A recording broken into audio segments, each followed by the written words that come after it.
O, kom disgyn. Feta tú sy'n sy'n hálad sta tú fánacht. Tá córas níos nu amsúil le chuir bhaim an seo. Ní máile sé Dr. Hennessy an arú. Le fáinne go professionta caithfí tú an córas a chus tús gan dáta. Tuair mis sin is cúpla léite go se salaide tú steach ag Dr. Airín se cantalach maidin, mar a bheith cúpán caffaí réitió, caffaíúr agus cháspun ag siúcraid. Agus an sin ag am lón, hem nó tún a bhín se dhéara. Agus an sin an mád.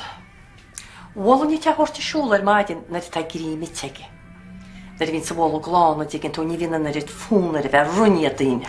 1 second. Os go gon seaba se stóín ach na bí chaimiríart mar rééis go ráthhailere. Tás go lá go mád a soch ciúne mar sin Ní dóil ó mé. Ní bhaim me sin mar scláhí géan an seo.